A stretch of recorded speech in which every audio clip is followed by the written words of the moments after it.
Tole mee har'ammoo qanafaa laalla. Qanafaan maali?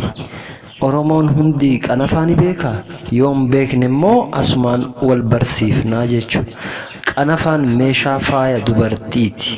Eeyyeen faayummaa keessaa wanni adda isa taasisu immoo maalii kan jedhu qanafaan dubartiin dahuu isiitiif mallattoo isheen hidhattuudha.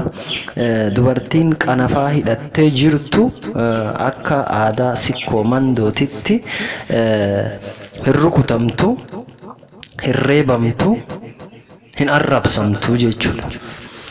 Maaliif hin reebamne yookaan hin rukutamne kan jedhuuf dubartiin takka yeroo deessee dayasan irratti dhiiga hedduutu irraa dhangala'a.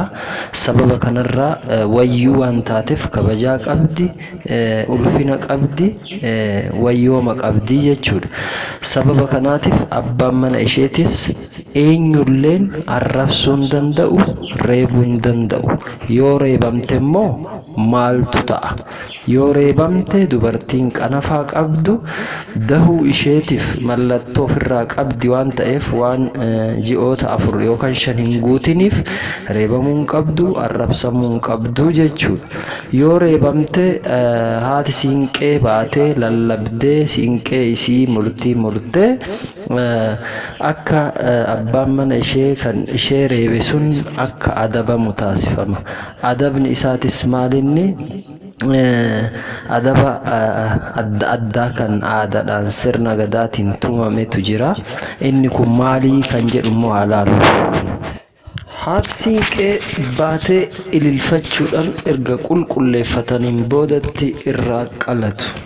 Qalmi sun maalirraa mee? Akkamitti qalama? Horii akkamitti qalama? Sa'a otticha kan inni baay'ee jaalatu, mataa loon isaa kan ta'e, kan loon isaa keessaa mul'ata qabu, kan ijji namaa irra buutu qalatu jechuudha.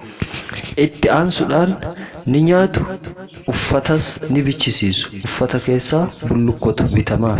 Tole, isheen deessuun tun yoo durba deesse baatii meeqatti qanafaa hiikkatti? Yoo dhiira deesse hoo baatii meeqatti qanafaa ofirraa lafa keessi? Yoo intala durbaa deessee jiraatte baatii 4tti qanafaa hiikkatti. Yoo dhiira deessee jiraatte immoo baatii 5tti qanafaa ofirraa hiikti jechuudha. Kun seera siinqee keessatti kan tumamee jirudha. Egaa kun maal nutti argisiisa?